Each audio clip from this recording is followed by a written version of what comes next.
Welcome to a brand new episode of Getting to the Truth in This Art. I'm your host, Rob Lee, and today's guest is PJ Sullivan from Wet City Brewing. Thank you for coming to the podcast. Yeah, no problem. My pleasure. So real quick, for those who are not dipped, I like to use the term dip. For those who are not dipped, put us on. Tell us what Wet City is all about. Tell us about what you're all about. It's a little nano brewery, full restaurant, full bar. We opened up just over 4 years ago. Artscape was basically our soft opening 4 years ago. So I think Artscape would have been this past weekend. So hey, happy birthday to us. My brother and I started Wet City. Had been a dream of ours to open a bar slash restaurant for, I don't know, decade plus. We were searching for the right building. In the beginning, I mean, when the idea and the dream first started, we just wanted to open a small little cocktail bar. But that evolved over that decade of trying to find the right building to a brewery. My brother was in the beginning just dabbling with home brewing, but after a minute they got him and his buddies that were doing it got really good at it, won a couple of awards. So we altered the plan to a brewery and found the right spot. And it was Mount Vernon or bust for us. That's the neighborhood that we wanted to be in. That's the neighborhood we lived in, and that's the community we wanted to be a part of. So we found the building in Mount Vernon that suited our needs, and it was go full speed at that point. Yeah, that's great. And I guess from a personal standpoint, I always wanted to reach out to you guys. I go there before the COVID times. I've ordered takeout a few times, but before the COVID times, I would record on Friday nights this particular podcast at the Baltimore Improv Group, and then I would make that short trek down there. And it's just let me get that Nashville hot, and I want a slush. Let's do this. And I would probably get a 6-pack or so of beer to go along with me. I was there regularly. It was a regular Friday night thing. That was kind of how we ended the night. That means the week went well for us. Nice. Thanks for being a part of it. That's really cool. Oh yeah, and I'm reading just because I wanted to have something that's the little tagline that I read: elevated bites, a rotating craft beer list, and inventive cocktails in a minimalist space with TVs. That's what I read online. I took that, copied it directly offline. How accurate would you say that is? And two, outside of where things are at currently, obviously. Where would you pie in the sky? Where do you aspire for Wet City to go? Because I love it. I tell everyone to go there. I remember we did a convention with one of my buddies, and I was like, man, I'm going to go home with some Wet City. And he was like, are you talking about sex? I was like, no, I'm talking about booze. That's funny. Yeah, the name is a thing. It's a little edgy. The idea behind the name, if you're not familiar, is Baltimore was a wet city during Prohibition, and Maryland was a wet state, and we were the only state in the union to be like, you know what, F you, we're not following the Prohibition rules, and we're still going to sell alcohol, which is a kind of no rules attitude that we kind of wanted to celebrate. So.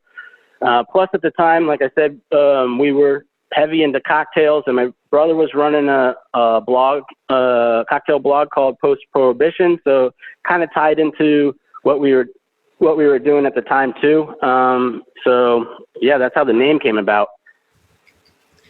That's great. It's great to have that story out there because I've had the guys from Dutch Courage on at one point, and they had a kind of similar story of man, we're going against the grain. This is where the name comes from, and our thinking and coming up with the name, and it's dope. I'm there for the rule breakers. I'm there for the iconoclasts. That's what I am. So great. So where, best case scenario, I have you outside of this COVID nonsense. Where would you kind of what city to go? What would you, how would you feel like, all right, this is what I never envisioned this, and this is where we're at, and this is pretty cool. Yeah. So, I guess the 5-year plan or the growth plan is to continually grow the brewery, function of the business. Right now we just have a nano brewery. It's like a 2-barrel brew house, and we have 3 5-barrel tanks, and we have a bunch of barrels that we're barrel aging beer in the little brewery in the back there. But we definitely like to expand on that. We'd love to have a couple more tanks and get a canning line so we can have cans to go and not just crowlers. So that's like the first big step. And then we'd like to expand the space and improve the customer experience. It would be really cool to revert the building back to what it was, because it was the car manufacturing plant back in like the 1920s. And in the front, there used to be like a garage there, and the cars would drive in and out. And where those 2 big windows are, it used to be a garage door, and I'd love to revert that back to a garage door so we could have like an indoor-outdoor space. So those are like 2 of the big steps, I guess, where we would like to grow. Yeah, that's really cool. I think like having that, like a lot of places have been able to kind of keep some of their traffic, some of their business by having that pivot. And you guys have been doing a really interesting pivot move as far as, it was at the ice pops or what have you. I like those. I was like, ooh, alcohol. And just, the standard, the quality of the food is still there, which, nothing replaces the in-person experience, but it's really good to, still be able to get a really high quality product and really high quality everything from you guys. It's just like a slightly different version of what I know and love. So, I'm hoping that you guys are able to get to that stage where you're able to fully see that next step of your vision. Yeah, it would be great. And these times are tough, but the pivot was crazy. When they shut everything down and we had to like reimagine the business model and figure out, on the fly what works for people, like just getting carry out and curbside pickup, and we do delivery as well. So it's like it's a different product. It's a different. You have to think of it differently. You like the freezy pops and like the cocktails and like the crazy zany cups that we're doing. Like those are like super popular, and of course like the carry out crowlers of our own beer. But it was interesting to see. Like we ran out of containers in the very beginning for our slushie machine. We have the boozy slushies. We ran out of those containers real fast because the slushies were so popular. And Scott, our head bartender, was out and he saw these like little honey bears bottles and was like, we could use these at the same amount of ounces. Do you want me to just like buy out all of these honey bears that are on the shelves? I'm like, well, we don't have any other choice. So yeah, let's get them. We filled them up, and then there's like social media just exploded with like, look at my slushy boozy drink and this honey bear. This is amazing. And we were like, oh wait, that worked out beautifully. That was an awesome like happenstance. And so we were like, what other containers? So now we have like shark containers and watermelon containers and all kinds of fun containers, and they've been super popular. Yeah, that's really great. I think one of the containers I got, because I have a fair amount of like bear containers sitting around the crib right now, and I know that I was like, I don't know if it's like, maybe it's Grandma Shark, I'm not quite sure, but it's one that has the I think it's like a Cuban rum in it. And I was like, yeah, this is where we're at. It's very strong and it's very good.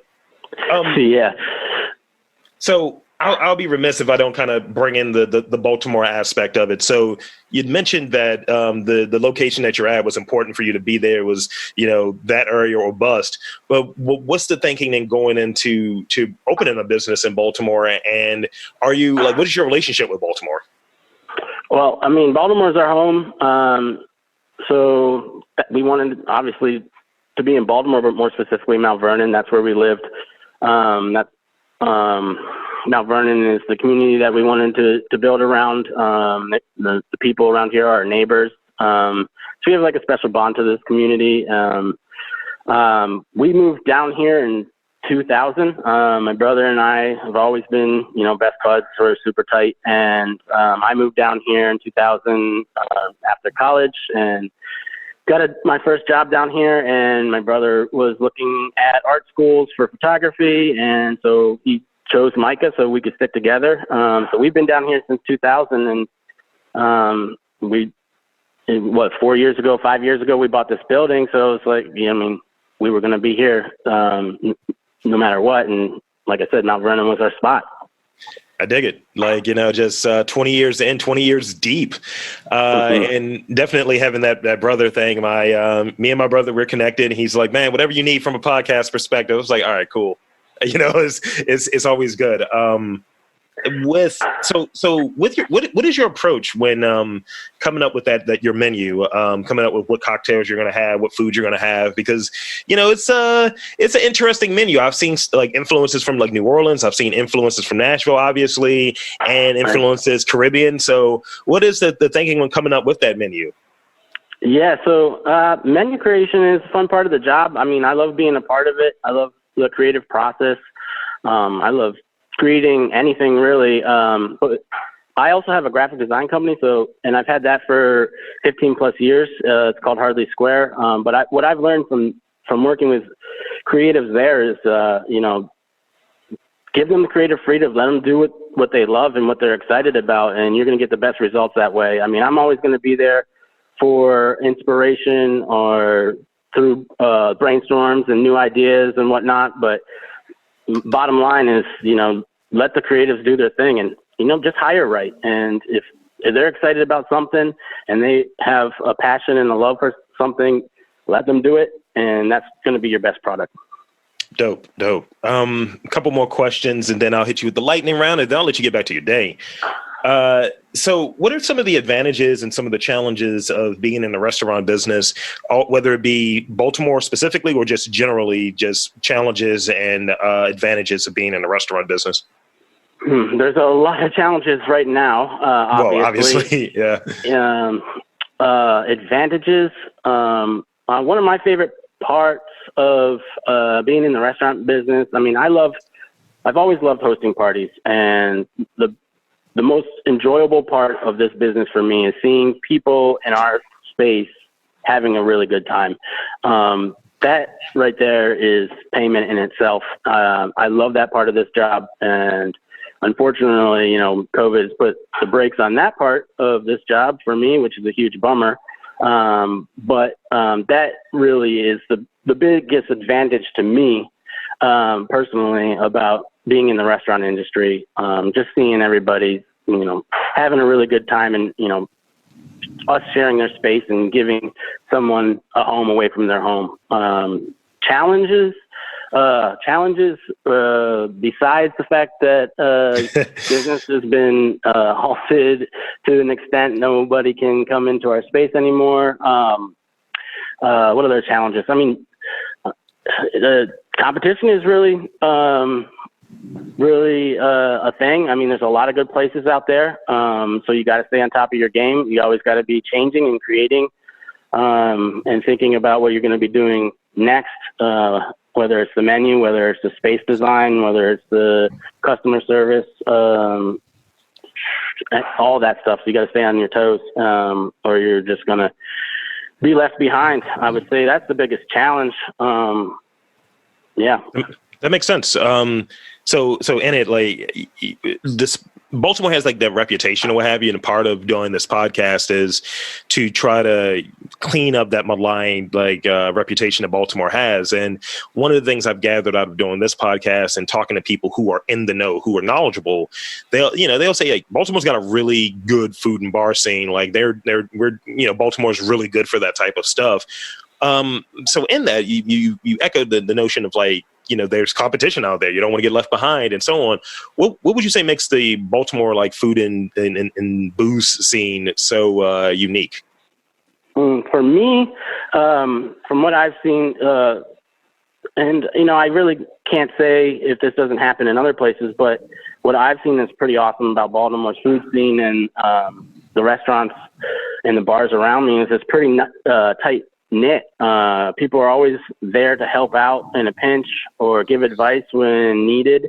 And same goes for like the brewery scene. Like there's been multiple times when we've been like, hey, have you had this problem? You know, what are you guys doing about this? And people are like not looking at you as like a competitor, but as like part of the industry fam and giving advice and helping you through your issues. And I found that to be eye-opening and pretty cool. That's great. That is great. And that's what I like to hear. Like it's community here, not just, hey, your competition or what have you. It's just like, you know, it's a community. And one of the things that I've tried to do from, you know, the position of being a person that's in media or what have you is whatever places that are out there, reach out, try to establish a relationship and help bring any traffic, whether it be, hey, get a gift card. Hey, go here, buy some booze, get some carry out, whatever. And that's, you know, I think some of the places have really appreciated it. You know, like we've got a relationship with Diablo Donuts and Foraged and, you know, a few other places, Sophomore Coffee. And, you know, it's about everybody literally being in this together and not just buying from you and, you know, just recognizing that some of these places, you know, make up what the culture is and around what the culture is in Baltimore. So, you know, if those places are in trouble, you got to help them out as much as you can. So, yeah. That's definitely been seen. As soon as, you know, shit hit the fan with the COVID, I mean, our customer base was reaching out and, you know, anything we can do, you know, and, you know, supporting us and buying gift cards or, you know, just placing orders on a regular basis and telling us that they love us and they want to, you know, keep us around. We definitely felt that love, and the community, the Baltimore community has been amazing. Yeah. So I got two quick questions and then shameless plugs, and then I'll let you go. Two quick questions. They're the Baltimore-oriented questions. If you've been here for 20 years, so you have to have an opinion on these questions here. All right. Best snowball flavor. Egg custard. My man, you get it. And all right, this one is a trick one. Best place to get a crab cake. Coco's. Wow. Okay. This is like the third person that said Coco since I installed this game here. So that's interesting. Okay. What's the usual answer? I mean, Coco's is like this is only the fifth time I think I've done it. And Coco's is like at 60%. The other one has been, I'll say my own. No, the other one has been, I think it's in Lexington Market with Fadley's. And the other was like Papa's, I believe. Yep. Yeah. So, you know, yeah, definitely. So real quick, shameless plug, you know, where can he find you? What's your location and anything that you guys, you know, want to put out there? Any message you want to put out there real quick? You can catch us on the web at www.wetcitybrewing.com. Our full menu is there. That includes our house brewed beer, guest beers, cocktails, food, merch. So yeah, you can see the full menu there. You can give us a call. We're open Wednesday to Sunday. Wednesday to Saturday, we're open 4 to 9, and on Sunday, we're open 12 to 6. So yeah, you just take a look at the menu, give us a call, let us know what you want, and we can do curbside pickup and delivery. Yeah, that's my shameless plug right there, I guess. Right on. I want to thank you for coming on this episode of Getting to the Truth in This Art. For PJ Sullivan, I am Rob Lee saying there's art all around Baltimore. You just got to look for it.